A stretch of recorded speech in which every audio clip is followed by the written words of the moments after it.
Now, the world don't move to the beat of just one drum. What might be right for you may not be right for some.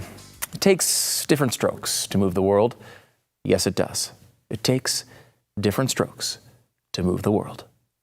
I was reminded of that ancient parable while watching Jerry Nadler, the highly attractive congressman, unleash this knowledge about Antifa in Portland. It is true. There's violence across the whole country. Do you disavow the violence from Antifa that's happening in Portland right now? There's riots. That's a myth that's being spread only in Washington, D.C. About Antifa in Portland? Yes. Sir, there's videos everywhere online. There's fires and riots. They're throwing fireworks at federal officers. DHS is there. Look online. It gets crazy, Mr. Nadler. What's he doing? Just pulled over to the side of the road there. I don't even understand it. Now, to you and I, this might seem like the most insane thing you've ever heard. After all, there is an incredible amount of video, evidence that does show Antifa very much is a real thing in Portland and has been terrifying the city and its residents for years. But do we understand the perspective of Jerry Nadler? How can we use this moment to internalize his worldview? To understand that, we will have to understand who Jerry Nadler is. You might remember Jerry Nadler as one of the managers named by Nancy Pelosi to get on camera and act like he cared about the Constitution during the impeachment. And on the surface, he has all the qualifications for that job. He's a long-serving congressman from New York. He's the chairman of the House Judiciary Committee. He's a leading Democrat in Congress and has spent decades preparing to investigate corruption and dishonesty, mainly by constantly participating in it. But what kind of event could have altered Jerry's view of reality so much that he is in complete denial over the destruction of a major U.S. city? It would have to be something so incredibly humiliating that it shook his foundation to the core. I think we have found what it is. You would think searching the internet for a congressman would result in a list of accomplishments or important legislation he has been a part of, but no. This is entirely real, and I beg of you to replicate it yourself at home. When you do a Google search for Jerry Nadler, the very first result is, I kid you not, Jerry Nadler's pants. Jerry Nadler pants. The internet is a place where you can easily see pictures of every natural and scientific wonder of the world. Why would so many people across the country search for the pants of Jerry Nadler? Because he wears them like this. Oh, it's beautiful. They're literally 6 centimeters below his nipples. Look, Jerry, I mean, if you want to buy a onesie, buy a onesie. There's no need to retroactively convert your slacks. His pants look like they're a massive Burmese python slowly swallowing him feet first. Look at this poor guy. Look out, Jerry. He's already up to your chest. Quick, move. Now, you might not be able to recognize it yet, but there is a point to all of this. You see, whether you're talking about fat Jerry or slightly less fat but probably smelly Jerry, all Jerrys are Jerrys that are in denial.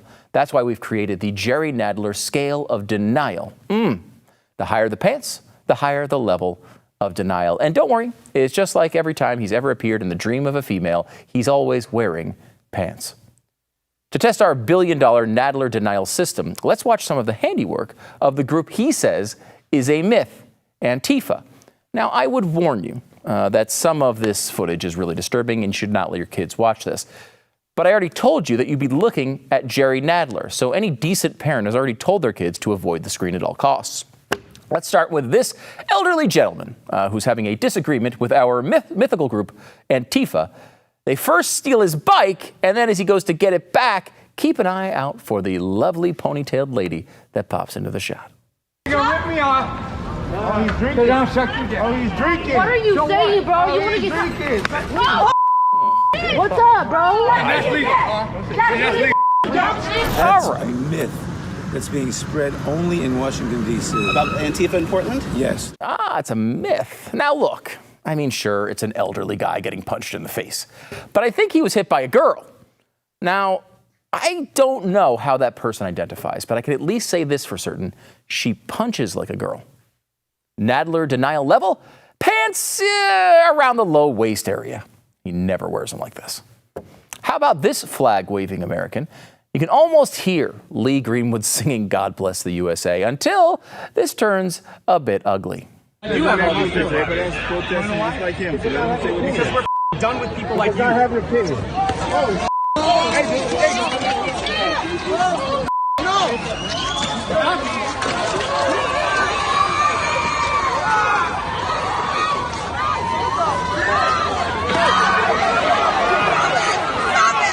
That's a myth that's being spread only in Washington, D.C. About Antifa in Portland? Yes. It's pretty mythical. This is a standard operating procedure of the mythical group Antifa, who heavily feature the sucker punch as a tactic.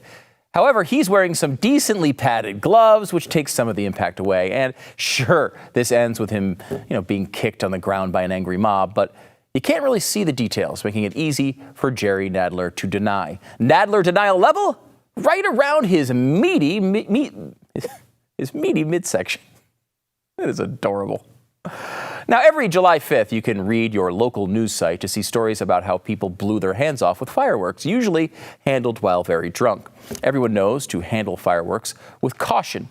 It's just that this mythical group of Antifa thinks that just means aiming them carefully at police.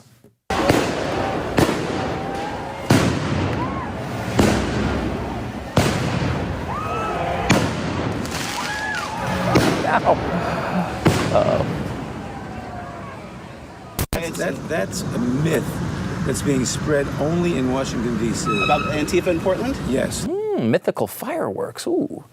Look, firing explosives at the feds usually means bad things, but who can resist those beautiful colors? Nadler denial level. Pants up to the permanent crease created in between the stomach and the chest, formed when Nadler sits down.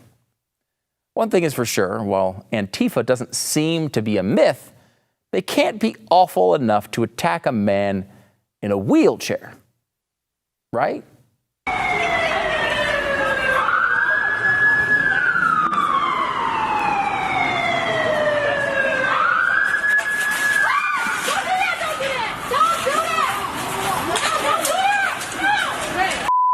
Hey, leave him alone. That's a myth that's being spread only in Washington, D.C. About Antifa in Portland? Yes. Huh. There's always somebody nearby. You ever notice this? Just saying, hey, stop that. But there's never anyone around to actually stop it. Maybe that's because Antifa is just a myth. Right, Jerry? Nadler denial level, pants up to the nipples. Jerry Nadler's nipples. You just thought about Jerry Nadler's nipples. You're welcome, America. And finally, I remind you again to keep the kiddies away, because this one is legitimately difficult to watch, as if the others weren't. One of the narratives we hear from time to time is that people attacked by this mythical group, Antifa, are just as antagonizing. Both sides are yelling at each other. It's a back and forth. And eventually Antifa starts attacking, and that is true. Sometimes. It's also very much illegal. But yes, sometimes the words are flying both ways before these incidents. And sometimes people just want to start a fight. The Antifa apologists will tell you that you should just de-escalate the situation. Remove yourself, run away, and nothing will happen to you. Well, this guy tried just that. Once again, viewer discretion is advised.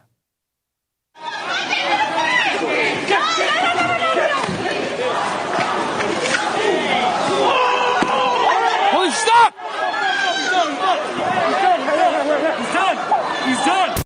That's a myth that's being spread only in Washington, D.C. About Antifa in Portland? Yes. Is it a myth, Jerry? For a mythical foot, that sure did cause a lot of damage. I'll save you the gruesome and bloody pictures of the aftermath, but this sort of thing is a constant presence in Portland right now. The Portland Trailblazers are thinking, thank God we can get out of Portland to the comparably safe confines of mid-pandemic Central Florida. By the way, Nadler, denial level, it's at his highest point on that one. I mean, it's right up to his stupid neck, which is where he actually wears his pants. Antifa is not a myth. It's not some creation of scaredy-cat conservatives in their cul-de-sacs. It's a group that is taking advantage of the social unrest due to the economy, the pandemic, and George Floyd, all the aftermath, and trying to further their goals of chaos and destruction. Honestly, Portland and Seattle seem to me to be far away from where I'm sitting in Texas. I mean, it feels sort of distant. And a lot of people will look at these cities as examples of progressive craziness and say, you know what, let it burn. Let them left reap what they sow. But there are tens of thousands of people in Portland who didn't vote for this craziness, and yet they're being ruled by it. And if you start turning over these communities to the mythical Antifas of the world, they will happily accept it. And they will plant little baby Chazes and Chops all over the country until one day your windows are the ones getting smashed in. The left is taking an important stand. And I don't mean Antifa, I mean the stodgy old run-of-the-mill Democrats like Jerry Nadler. They are standing with the people shooting fireworks at federal officers. They are standing with the terrorists beating up random people in wheelchairs. They are standing with the criminals kicking the heads of lifeless bodies lying in the streets and then laughing about it on camera. If that's the world you want, then Portland and Seattle have helpfully illuminated the path to get there. But if you want something other than an apocalyptic hellscape, now is the time to speak up. Because there is a myth about Antifa. The myth is that they're any different from the modern Democratic Party. Hi, Stu Bergier of Stu Does America here. Thanks so much for watching our video. Did you know you can watch our entire catalog for free right here on our channel? Subscribe now and be sure to hit the thumbs up button on all the episodes you watch, because that's how they know you like this stupid show. And that little bell in the corner as well. Make sure you click that. You'll get notifications every time we post new content. Stu Does America every weekday at 8 p.m. Eastern right here.